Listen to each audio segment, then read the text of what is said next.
Hello, everyone watching on YouTube and listening on Spotify. It is another episode of NRG Insights. At the moment, we are in the Rising Stars sessions, which is basically speaking to people, young people in the industry.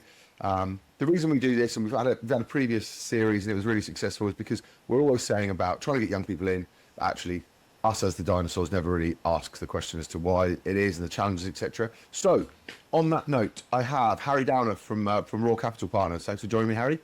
Thank you for having me, Marcus. Nice to see you. So people don't know. The reason I think yours is really interesting, actually, and I know we've talked about this offline, is that you haven't come from industry. It's your first kind of foray into it. So it'd be interesting to kind of tell your story, how you got there, like, you know, the challenges and that kind of thing. So talk to me about what you've done and how you got to being a BDM at Raw. Sure. So I took probably a bit of a different path. When I left school, I didn't go to college or university, which perhaps I shouldn't have done. But I took the path of... Do you know what, we will touch on that in a minute, sorry, just because I was talking, there's a really resonated, I was talking with a couple of senior, like C-suite people last night about education, but we'll touch on it because I don't think it's as relevant. Yeah, I mean, most of my friends did, most of my family did as well, but I don't know why I didn't, but I took a path into doing an apprenticeship. I kind of just wanted to get into the workplace. Kind of being 16 at the time, you just focused on, probably trying to get out of education and trying to get into it's not for the real world. Yeah, I think there's pros and cons to both, but it's a path I took, and I'm glad I did because it taught me a few lessons being quite young at the time. And then kind of very early on just got into a sales role within insurance. You're still trying to figure out whether it's the right industry for you or not at that age, but I think sales was something I wanted to stay in. And then kind of from there, getting into my very early 20s, stayed in sales and thought, right, I know this is the path for me because it's something I enjoy. Whether the industry is or not, who knows? And then I was kind of looking at different avenues, finance, banking and things like that. And then an opportunity come up with Raw, who are obviously in the specialist lending space. We're a debt fund as well, so it's kind of a niche business, and that pricked my interest, and it obviously stayed within sales. So I joined as a business development executive with no, industry experience. You've done sales, right? So you knew sales was right for you. It's just finding the right place, right? Exactly, and again, I wasn't necessarily set on joining a specific industry. It was about finding the right company, but also an industry which I thought, could be the right one for me. You've talked in wine before. I just made this up. Yeah, so I've done a small part in wine, which was basically... That's what I'm going to sell the whole thing as. Went straight from wine sales to... Exactly. Oh, yeah. I'll edit all the other bit about financial services and insurance and stuff. Wine sales went to top media. Yeah. That'd be my... Which is, again, I think at that age, when you're probably 16 to 20, 21, 22, you're still trying to figure out what is right for you. And again, you're never going to get it right first. It doesn't really matter at that age, right? You're speaking to people older than you already. You're learning that rapport building. You're learning the kind of how to win business as well, right? Yeah. It's like product-wise, it's not the end of the world when you're young because you're finding your feet, aren't you? Yeah, exactly. And that's why when I looked at joining this industry, it was about I'm getting to an age now where I want to be involved in something for as long as possible. I enjoy sales. I've had different experiences in different types of sales, and I think there's a difference between business development and cutthroat sales. And I think it was the business development side which I wanted to explore because they are different. It is still sales, but they're different at the same time, and it's something I enjoy more than just being pure. The quick sales. It's the relationship management side, isn't it? Exactly. I would say, I always consider myself a BDM. Whatever my title is, we're all BDs.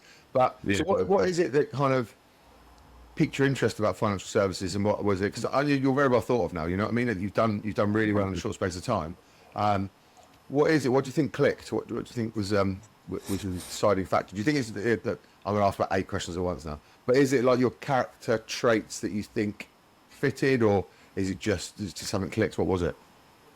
I think what I'd done before was very transactional and building relationships with people over a short period of time, and then once the sale is done, you kind of move on, which is fine. But I think with what I do now in business development, you can build, it's quite cliche, but you do build relationships over a long period. Yeah, you know, yeah. if you're at a company for a long time, even if you move company and you're in the same experience, you keep those relationships.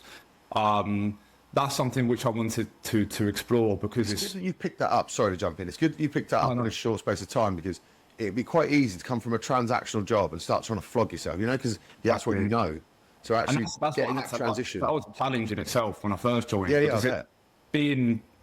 I mean, the company probably did take a bit of a risk on me having no experience, but what I did know is I knew how to communicate with different types of people. Obviously, from where I was in sales at 16, you're not just selling to 16-year-olds, you're selling to people double rate. But that is a win. Like, coming into sales early and learning how to speak to people older than you is a good skill to learn. Yeah, and at the time, it was hard to wrap my head around for probably the first few months. I thought it was just about calling as many people as I can and telling them what we'll do and moving on. And there is part of that, and I think I got success doing that. But then transitioning from a BDE to BDM enabled me to actually do what I like, which is keeping those relationships and meeting people regularly, and not just having a phone call and then disappearing, staying by and keeping with them. And that's something I love. Well, we were talking about this yesterday. I was at a summer party, and we were talking about how we never lose clients, and it's really, really hard if you're doing everything,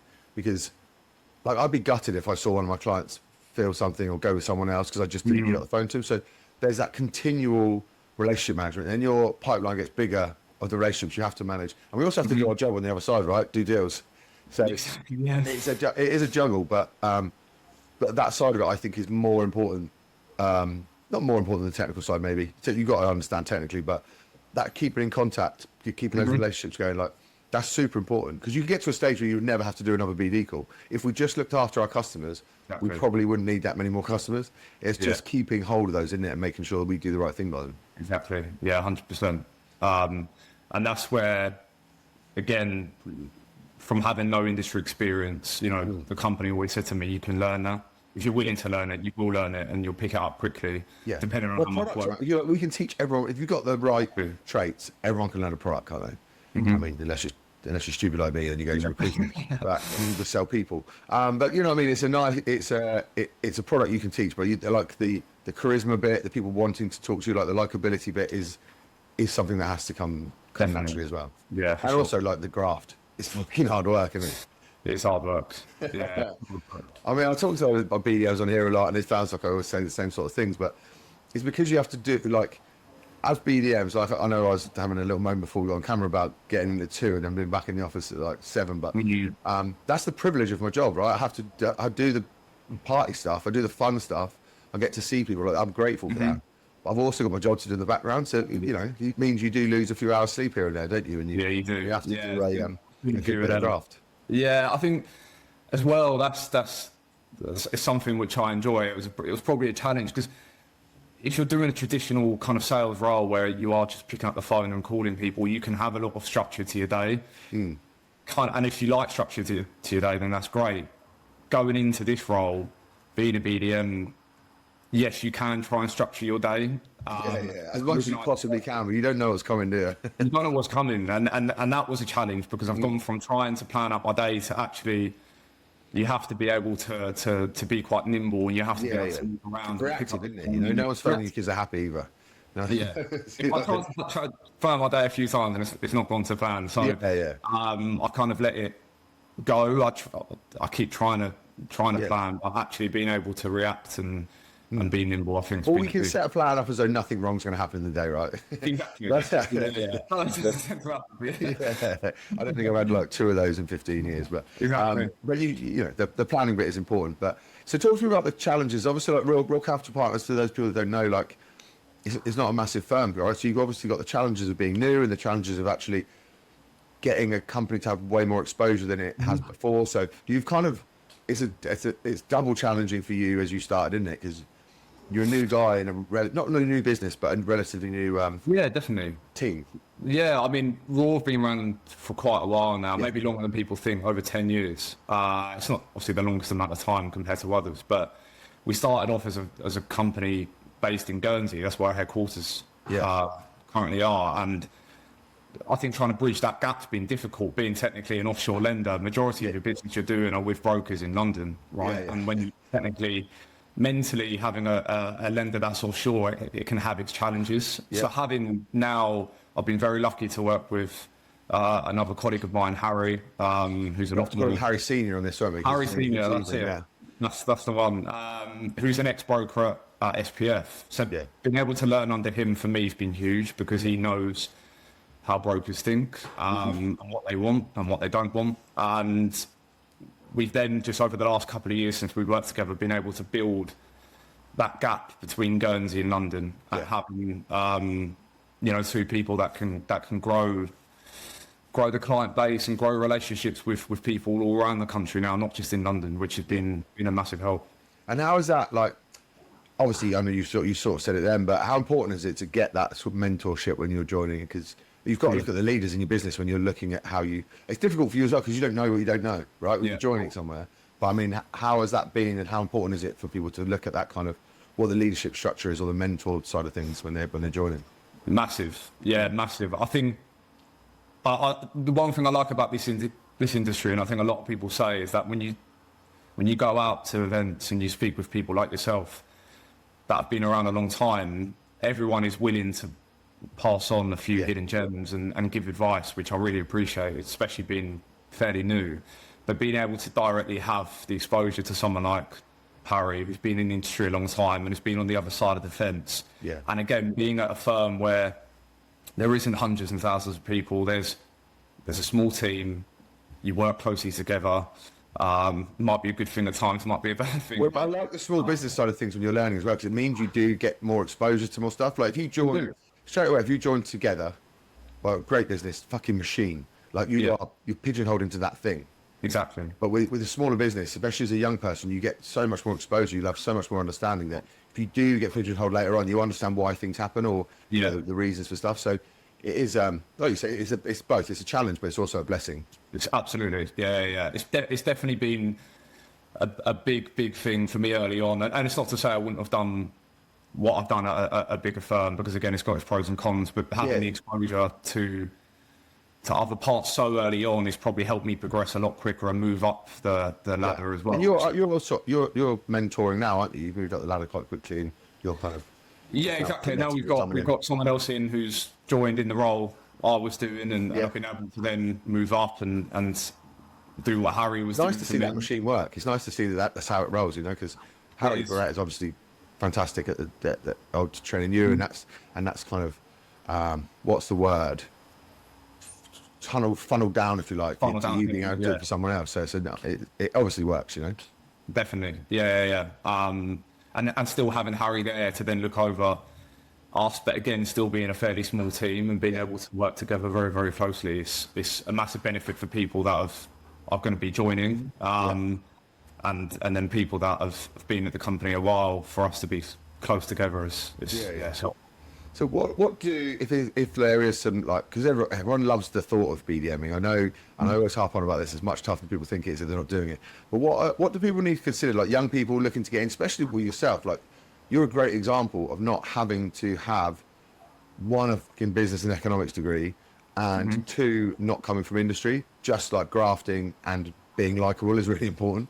So what do people have to think about if they want to get into the industry? What's going to help those kind of young people that are looking to make the move in? They feel like it's fairly enclosed.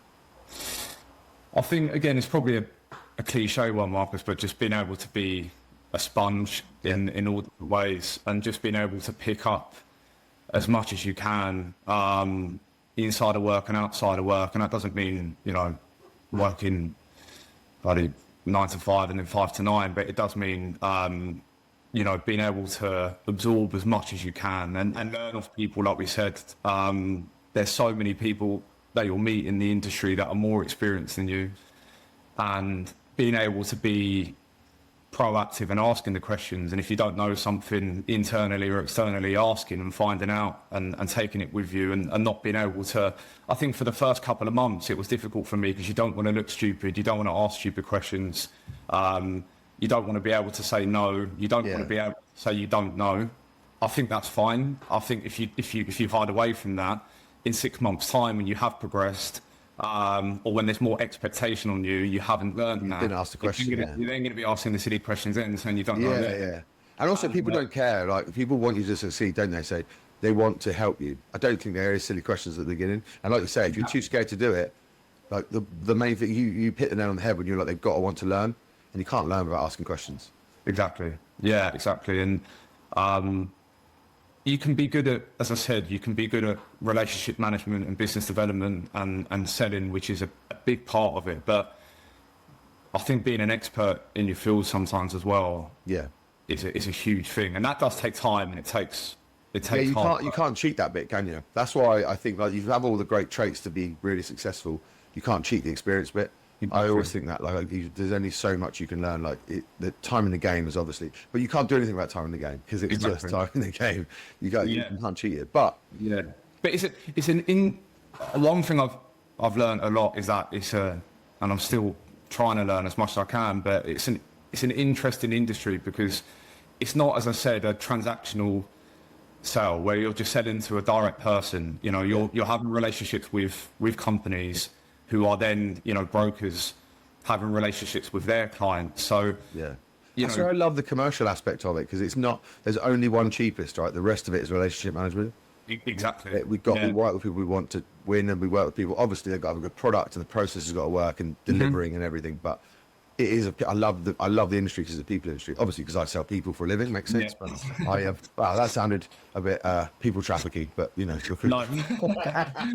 But it's true, though, isn't it? Like, we're a people industry. Like, people want to work with you, want to help you, and you've made some decent. Like, we met in Mipham, didn't we? And you've already made some decent connections, and all those guys want you to succeed. So you're doing the right things, but that's important as well, isn't it? Not just staying insular with your business, like learning from everyone outside. Yeah, definitely, and having, again, going back to Harry being a broker himself, understanding that if you don't do your job properly, if you don't respond on time, if you don't do the things you're going to say you're going to do, that doesn't just affect your relationship with the brokers, it's their relationship with their client. Yeah. Which has such a big knock-on effect. And I think, again, learning that is a big thing, and understanding that what you do has a direct impact on the broker. Do you know what? I say this all the time, Harry, about learning the journey is so important, because, like, if an underwriter knew how hard it was for you to pick up the business, and you knew how hard it was for the broker to get that developer, and how that developers tried really hard to get the business. Like, if we all understand everyone's journey, like, nobody doesn't want to do business. Yeah. We're all in it for the same reason. We want to get to that completion, right? We all want to make money. We don't do it for the love of it. But some people, again, and it happens in bigger business, you're so pigeonholed. You just think underwriters are there to say no. Yeah. And they think salespeople are fucking cowboys because they just keep putting things through. But actually, if you understand the journey all the way down to the broker and the broker's client, and how hard it is to get each part through, you've got much more empathy for the rest of the process. Even down to lawyers, which, you know, we all know it's their fault, everything's so slow. I've got a lawyer on tomorrow, actually, I should say. But no, I mean, I was joke, but if everyone openly communicates the journey all the way through, we're like, do you know what? Everyone wants the same thing. Yeah, it's easy to get wrapped up in, like, it's bloody underwriting, don't want to do deals or whatever, you know? Exactly. Yeah. Have you been exposed to that side of things at Royal? Have you seen the whole journey? I know obviously you've got, like, the broker side of things. Are you quite lucky with how they've shown you that kind of journey? Yeah, I mean, early on, the one thing I got exposed to massively was underwriting, because I think for me, again, I was intrigued to, it's very easy just to try and say yes to everything and shop. But trying to learn. If you say yes to everything, you can't do it. They'd much rather a quick no, wouldn't they? But you're right. Learning to do right things, you just makes you a better BDM. It does, yeah, and getting an underwriter's point of view as to why we want to do something and why we don't. Yeah. So early on, that was a massive part of the information I try to absorb. Also means you're not wasting your time. Exactly. Because you know the underwriter, like, you know the quirkiness of them, you know what they would like, what they don't like, you know what the head of credit says yes to. Do you know what I mean? Like, you learn all that stuff so quickly. Like, I don't want to waste anyone's time. This isn't going to work. They don't like it, or they'll like it with this. And it also just makes you, it elevates you as a BDM when you're speaking to brokers, when it comes to, like, your knowledge of what you're doing. Yeah, absolutely. Yeah, that was a massively important part early on, and something I still try and do now. I have really close relationships with the underwriters, albeit, again, it's got a challenge in itself that they're in Guernsey. So you have to try and be really, really proactive with communication and keep that high. We're all on the phone, aren't we? You can't just tap them on the shoulder and ask them. Yeah. You know, and vice versa for them, for me. So I always have to make sure I'm available. I suppose that's really important, actually, thinking about it. If you are further afield, your contact's got to be even better, because you can't, like you say, you can't do that chair turning bit. So Exactly. But that, I mean, that's it's the same for everyone, right? Because BDMs aren't always in the office anyway. Whether you're in Guernsey or London or Manchester, it's still keeping that connection, and making sure that you are all understanding on the right. You're all doing this for the right thing, right? Just for the business. Yeah, and it's the communication externally, but that you've got to keep high, of course. But I think internally as well is a massive thing, because if you're not bothering to speak to your underwriters, or you're not having you don't have a good relationship with them, and you're not,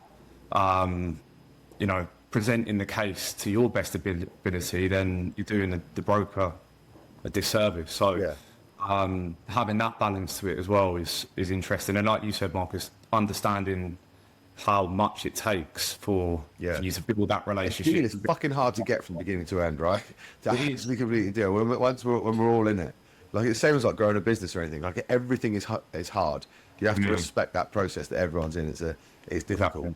So how are the challenges? I know you touched on this before, right at the beginning, about like there is a difference between your relationship management stuff, and you do need to do a bit of door knocking at the beginning, don't you? There is that case of like, if no one knows you, you've got to get out there, and obviously everyone's happy to smash their phones. The relationship management comes once you've done that. But how was that transition into one, not really knowing the industry that well, and also the company being relatively, or not unknown, that's not fair, but they're not one of the big boys. Like working for Shawbrook, people wear the phone ring, them. So how was that? Like, one, speaking to brokers, how did they take you at the beginning, and also just trying to grow that business where it was relatively unknown? I think for me it was probably a blessing at the beginning, joining a company like Raw that wasn't necessarily a juggernaut or had all the products in the world, because I was able to get on the phone to brokers, and we are quite niche in terms of what we do. But getting my name out there, calling as many people as I can who haven't heard of Raw, and there were so many people, again, because of where we're based, and we have. I suppose it's a blessing in the sense of you're new and it's new, so it's a way to pick up the phone and tell people who we are, and that was good. Again, we don't have the biggest London presence, so it's not like every single broker in the country has been called and they all know who Raw is. There was so much untapped potential that me and Harry could get into and get my teeth into early doors. But then also having a product which necessarily wasn't the finished article, I think helped me as well, because it enabled me to go back to the guys in Guernsey and say, listen, this is why perhaps people haven't used Raw in the last 5 years. This is what brokers need. This is what. But that's how you tweak products, right? You tweak it off of brokers. You don't. It's pointless having an analyst in the room telling everyone what they need. You need to speak to brokers, don't you? And go, what are you struggling with? Where's the niche that we're missing? Like, what's there? That's the best way to make new products. I think it's like we see hundreds of bridging lenders, right? And there's loads coming off the market all the time, and they have to do their proper due diligence on like, what do we actually need? Don't just assume what the market wants. Speak to brokers, find out where the gaps are, find out what the cases on their desk that they can't get rid of. Like that's the magic bit, isn't it? Exactly. And since then, not to say it's all down to me, because it isn't, but we have evolved. We have gone I'm going to edit that, so it made you sound like you said it's all down to the credit for it. But no, we've gone from being a 55% LTV lender to 70%, and expanding products and trying to improve on service. And again, a lot of that is being able to speak to brokers and say, listen, why have you not used us? Have you heard of us before? And if you have used us before, why have you not come back and used us again? And being able to ask that feedback back, because if you don't have that, especially for us having the challenge of being not, the main headquarters not permanently being in London, you're never going to know. So being able to be, again, proactive in asking them questions, not scared to ask. Just being boots on the ground, aren't you? Like, just actually having those conversations is because we can all just assume we've got a great product and no one knows about it. But actually, unless you ask people what's wrong, constructive feedback, like that's how we do business. That's how we get better. 100%. Yeah, and that goes back to what we spoke about at the beginning, Marcus, of having a transactional sale. Say it again, because if you're doing stuff where you're just calling people at the time, perhaps you could be trying to shove something down their throat they don't want. With what we do, if it's not right for you, if it's not right for the client, another lender down the road, which would be better fit, and that's fine. That's right for you. Yeah, it's not every deal's going to win. Deal that comes around tomorrow, that would be a good fit for us. So not a problem at all. So being able to do that and not being scared to say no, or being scared to lose a deal is How was that at Yes. the beginning? Sorry, I've taken you away with how long I said I would, but I'm interested just with the newness into the industry. How was it at the beginning? Like, understand, because you come from quite a more an intense sale where like you get the sale done. Yeah. How was it like getting used to going? We can't help. Like we can't help. Was that a challenge for you at the beginning, or was that something you sort of nailed pretty quickly? I think a good and bad thing. I think it was good because I've come from a background of constantly trying to Making it. handle the objection and solve why we can do it. We can do it. So coming into this, when somebody says, "Oh, I don't know, we don't you because you're right," I come from a background of trying to solve the problem then and trying to say, well, this is why we can do it. You can't change the product on the spot with this business, can you? You just want to make sure you manage that person properly, do the right thing. Trying to handle the objection, but then also I had to learn that sometimes I had to let go of it and say, we're probably not the right fit for you, or that case isn't the right fit for us. And having the brokers love balance. that. I always say this to everyone: brokers love you saying it's not one for us. Just tell them early, not like, oh, we'll see if we can tweak this and tweak that. You know, like it's not. They need to. They're speaking to lots of lenders. They need straight answers, don't they? With what they want to work with. And it's still something I struggle with. Not struggle, but it's still a challenge now, and probably always will. You want to be. help everyone, yeah. Yeah, you want to help, but you always want to try and find a solution, but you always want to be as honest as you can. And if you can't do it, say no. So it's having that balance, not killing it too early, but then also not trying to drag it on too long and trying to flog a dead horse. And having that balance is difficult, but it's a good thing. Makes sense. Harry, I've taken you for longer than I said I would. So, if you have got one bit of advice for someone looking to join the industry, going down that BDM route, they're probably already doing sales. What is the one thing that they can take away from today? I think for me, it's probably a cliche one, but work as hard as you can on learning all different types of things and picking up gems from people that have been in the industry for longer than you. You're not the finished article. You might think you do. You are. Our brother. I'm probably early on, and I still probably think I am now, but just being humble, learning as much as you can, working hard, and not being scared to fail. And I think if you can do that, then you're halfway there. Good stuff, mate. Thank you very much. I appreciate your time today. No, if anyone wants to get hold of you or speak to you about Raw Capital Partners, or obviously all your socials will be on our socials, but what's the best way to get hold of you? Give me a call on my mobile, or give me an email, either or. I'll pick up and get back to you as soon as I can. Yeah. Fantastic. Good stuff. Thank you everyone for watching and listening today. And thanks very much, Harry, for joining me. I appreciate it, mate. Thanks, Marcus. Appreciate it.